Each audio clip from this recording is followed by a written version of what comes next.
আমাদের সঙ্গে যুক্ত আছেন অর্থনীতিবিদ ডক্টর মাহফুজ কবির। আপনাকে স্বাগত জানাচ্ছি ইন্ডিপেন্ডেন্ট সংবাদে। শুরুতেই যেটা জানতে চাইবো যে বিশ্ব ব্যাংকের প্রতিবেদনে শঙ্কা প্রকাশ করা হয়েছে এবছর দেশে অতি দরিদ্র হতে পারে আরো অন্তত ৩০ লাখ মানুষ। অর্থনৈতিক কর্মকাণ্ডে এখনো গতি ফিরছে না কেন? বান্ডেল থাকলে প্রতি সেনমানিতে টাকা বাঁচবে। বিকাশ সেনমানি বান্ডেল কিনে জিতুন প্রতি লেনদেনে। না, অর্থনৈতিক কর্মকাণ্ডে গতি না ফেরার বেশ কয়েকটি কারণ রয়েছে। এর মধ্যে সবচেয়ে বড় কারণ হলো যে আসলে বিনিয়োগটা কম হচ্ছে এবং প্রত্যাশার তুলনায় কিন্তু দেশি এবং বিদেশি দুই জায়গা থেকে বিনিয়োগ আসছে না।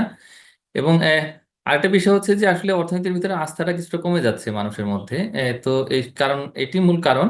এবং এটি ছাড়াও আসলে এই যে মূল্যস্ফীতিটাও একটা বড় কারণ, এবং ব্যাংকের যে সুদের হার সেটি অনেক বেশি, এবং এটির কারণে আসলে বিনিয়োগকারীরা উৎসাহিত হচ্ছেন না এবং আসলে এই প্রতিযোগিতার মধ্যে তারা আসলে টিকে থাকতে পারছে না। লজিস্টিক্স এবং এনার্জি ক্রাইসিস সেটাও একটা বড় কারণ। এবং আসলে এই যে যে যে সমস্ত জ্বালানি পণ্য সেগুলোর মূল্য বেড়ে গেছে এবং সেটা সরবরাহ ঠিক মতো হচ্ছে না। এই সমস্ত কারণে আসলে বিনিয়োগ না হওয়ার কারণে আসলে সেভাবে যে প্রবৃদ্ধির চাকাটা ঘুরছে না। সেক্ষেত্রে আসলে শ্রমবাজারের দুর্বল অবস্থা অব্যাহত থাকবে এমনটা বিশ্ব ব্যাংক বলছে। মজুরি কমায় মানুষের প্রকৃত আয় কমতে পারেও বলা হচ্ছে। এক্ষেত্রে আসলে এ থেকে রক্ষার উপায় কি? হ্যাঁ, এক্ষেত্রে যদি প্রবৃদ্ধি কম হয়, বিনিয়োগ কম থাকে, তাহলে সেক্ষেত্রে কিন্তু আসলে কর্মসংস্থান কমে যাবে।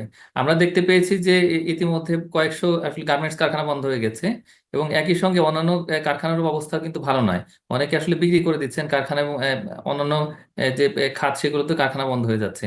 তো এই কারণে আসলে আসলে শ্রমিকদের যে কর্মসংস্থান সেটা কিন্তু কমে যাচ্ছে।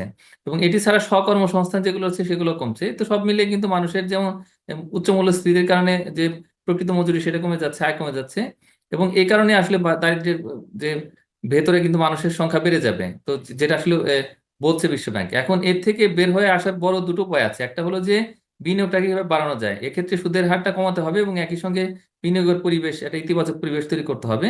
আর এর পাশাপাশি আসলে যারা বিনিয়োগকারী বা ব্যবসায়ী তাদেরকে একটা আস্থার মধ্যে নিয়ে আসতে হবে। এবং এটি ছাড়াও আসলে বিদেশি বিনিয়োগ আমাদেরকে আকর্ষণ করতে হবে।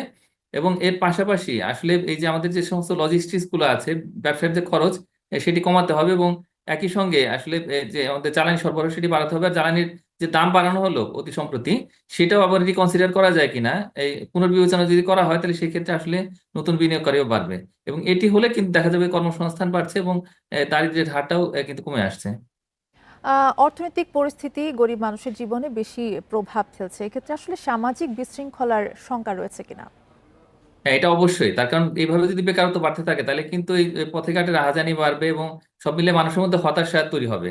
এবং এই হতাশা থেকেই দেখা যাবে যে বিভিন্ন রকমের বিশৃঙ্খলা তৈরি হচ্ছে এবং মানুষ অসামাজিক কর্মকাণ্ড এবং এটি ছাড়াও যে বিভিন্ন ধরনের অন্যায় এবং একই সঙ্গে সহিংসতা এগুলো বেড়ে যেতে পারে এবং হানাহানি বেড়ে যেতে পারে। এটি আসলে সবচেয়ে বড় চিন্তার বিষয়। আমরা কিন্তু একটা স্থিতিশীল সমাজের মধ্যে বাস করতে চাই এবং সবাই চায় শান্তি।